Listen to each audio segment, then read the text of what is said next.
no such thing as bad news, right? He's all over the MMA world again. He's all over the press and the papers and the headlines. Ultimately, it's tremendous promotion for the fight, but that isn't what he's consciously thinking of. Now, I'm not sitting here criticizing the man because we're all kind of cut from the same cloth. I'm older now, but Nate's 38. You think he'd be starting to just simmer down with that a little bit, but I guess to a certain degree that he's been rewarded for it.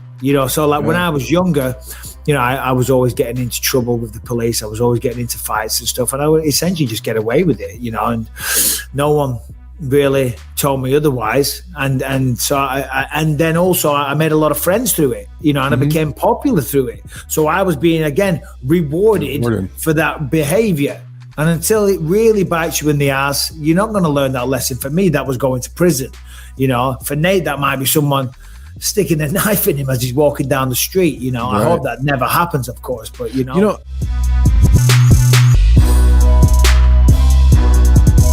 shit happens all the fucking time. Men the fuck up. The second thing I can see, had he hit his head and he was fucked up and he was out.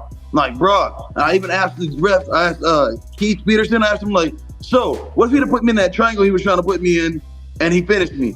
Then it was would y'all stop the fight and said, let's go back to the cameras? Or what if he would have hit me with an up kick when he was trying to hit me with an up kick and I started grabbing his legs, controlling him? I shoved him down. He was still bucking before I even hit him.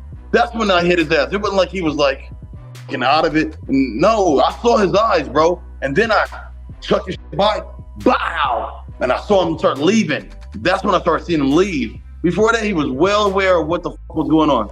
And I'm not trying to like shoot Gordon down or talk shit about Gordon or anything like that. But what I am saying is, this shit is what it is, bro. This is what there was a fucking fight. Shit happens, especially when he was waving his big ass head. He was over there just like scared, not trying to get hit. And so it is what it is. Sometimes it fucking happens. Man, the fuck up, bro. Like, and it is what it is. Like, don't get off the point where we, like, when Chris Kidd said he was gonna do that shit, go like try to take it back. I was like, bro, you gotta man the fuck up. It is what it is.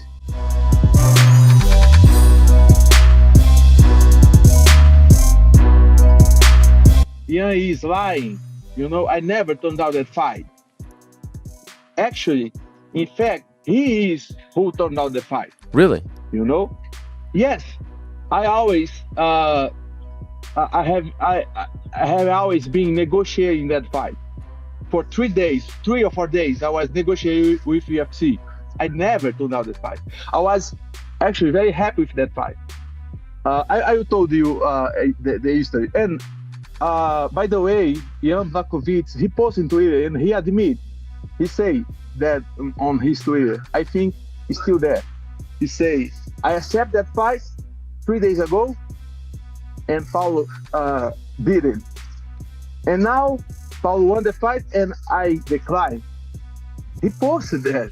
So what happened is, UFC came up with this offer and said, Paulo, we have a problem to make 6. We need a fight replacement for that one. So we know it's very short notice, so we don't want you do crazy stuff to make 185. So we suggest you fight a 205 against Jan Blachowicz. And I say, whoa, this is a very good fight. I like that matchup. I like the way that Jan fight as well. He have a fight. So he fought some guys who came up from middleweight division, like Hot Hold and Jacare, Adesanya, right? And he beat out this guy. So I say, it's a big opportunity, So I love the idea for 3 regions. He beat out these guys. He beat out these guys already. I don't need to cut a lot of weight to make 205 because I'm always being trained, prepared for. And the third one is a good opportunity to make a lot of money as well. So because it's a short notes.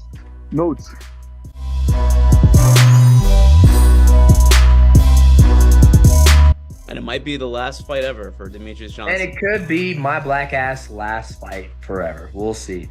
Like I said, 36, man, you can't do this forever. So, when I look at my other counterparts, when I look at Habib, when I look at GSP, they walked away from the sport. They could have kept on fighting, you know.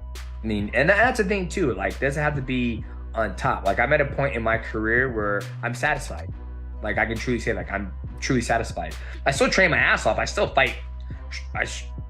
I'm still good. I mean, it's there just has to come a point in time where you just got to think about that. So, and everybody's like, oh man, you think? I was like, you come watch me train. You can dictate that, right? Like, I always love when people are like, oh man, you have one foot outdoor. And I was like, man, there's something wrong with that.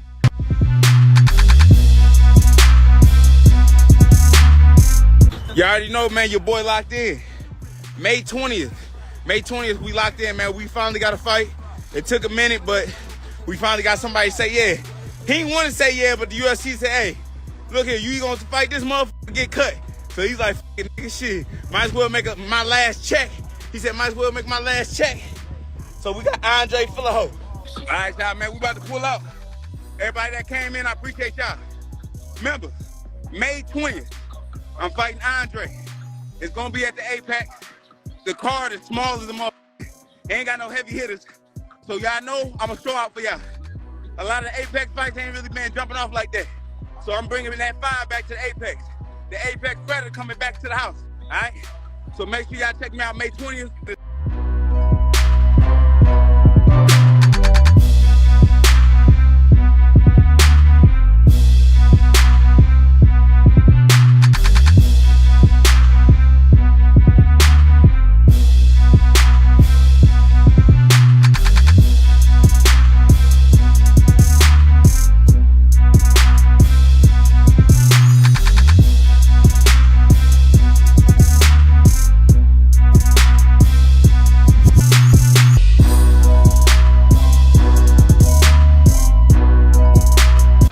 So if you're like me, you've wondered before, do animals go to heaven?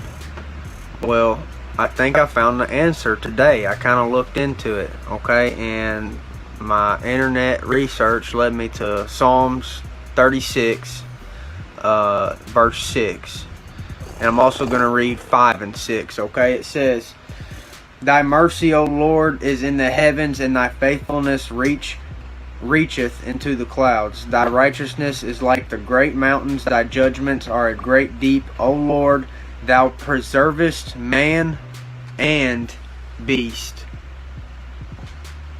Man and beast, Luli. We get to see all these dogs in heaven. Also, too, pray for Luli. He's had a hurt back. He needs your help. And yes, I do think that these dogs have a soul and they go to heaven.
And stand!